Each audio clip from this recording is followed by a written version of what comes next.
quand et comment avez-vous commencé votre voyage vers l'islam? C'était en 1989, lorsque j'ai voyagé avec ma sœur et moi avons visité quelques pays du Moyen-Orient. Pays du Moyen-Orient. Au Bahreïn, nous avons été chaleureusement accueillis et j'ai rencontré des enfants.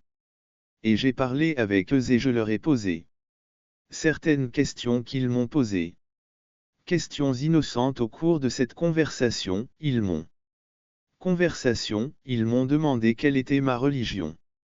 Je leur ai dit que j'étais chrétienne. Je leur ai demandé leur religion, ils ont été envahis par une vague de calme, ils ont répondu d'une seule voix. De calme, ils ont répondu d'une seule voix. L'islam. J'ai été intérieurement choqué par leurs réponses enthousiastes. Ils ont alors commencé à me parler de l'islam. Et vu leur âge, j'avais beaucoup d'informations. J'avais beaucoup d'informations de la part des.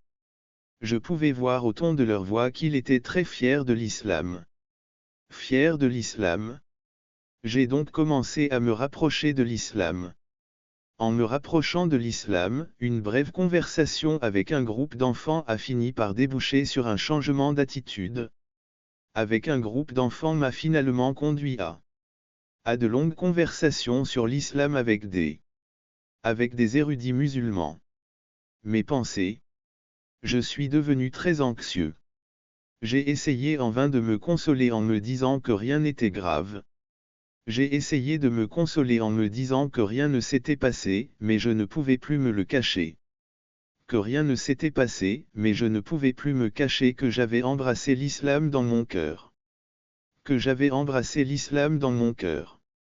J'en ai d'abord parlé à un ami de la famille.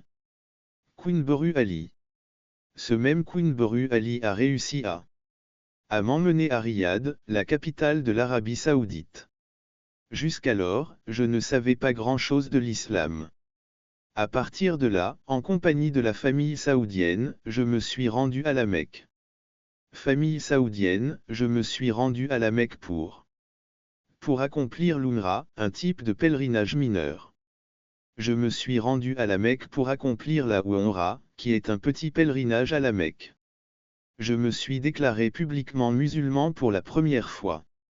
Qu'avez-vous ressenti après avoir lorsque vous avez annoncé que vous étiez musulman? Je me suis senti comme si j'étais né de nouveau. J'ai eu l'impression de naître à nouveau. J'ai trouvé dans l'islam des réponses que je ne trouvais pas dans le christianisme. En particulier, seul l'islam m'a donné une réponse satisfaisante à la question relative à la naissance du Christ. Pour la première fois, j'ai acquis la conviction que la religion elle-même est une religion. Je prie pour que les membres de ma famille soient capables d'apprécier ces faits. Ma famille est adepte de ce culte du christianisme qui, connu sous le nom de témoins de Jéhovah. Selon leurs croyances, seules 144 000 personnes peuvent aller au paradis. Cette croyance m'a toujours laissé perplexe. J'ai été surpris d'apprendre que la Bible a été compilée par de nombreuses personnes, dont un volume écrit de la main du roi Jacques. Il est intéressant de voir comment un homme compile un livre de référence et le confie à Dieu, mais ne suit pas ses instructions à la lettre.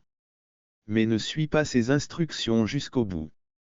Pendant mon séjour en Arabie Saoudite, j'ai eu l'occasion d'acheter cassette d'une ancienne chanteuse pop britannique, aujourd'hui musulman et ancien membre du groupe Chas Evans. J'ai également eu l'occasion d'acheter une cassette d'un ancien chanteur de pop britannique, membre du groupe Chas Evans. J'ai aussi beaucoup appris de lui. Que s'est-il passé lorsque vous êtes revenu aux États-Unis après votre mariage? Lorsque je suis rentré aux États-Unis, les médias américains ont lancé une campagne d'information sur le sujet. Les médias américains ont lancé une honteuse propagande contre l'islam et les musulmans. propagande contre l'islam et les musulmans. Les ragots à mon sujet étaient omniprésents. Les ragots sur moi ont perturbé ma tranquillité d'esprit. Hollywood était déterminé. Déterminé à diffamer les musulmans. Les musulmans ont été dépeints comme des terroristes entre le christianisme et l'islam. Le christianisme et l'islam ont beaucoup d'atomes crochus. Et le Coran présente le Christ comme un prophète juste. Je me demande donc comment l'Amérique chrétienne peut faire des accusations infondées contre les musulmans.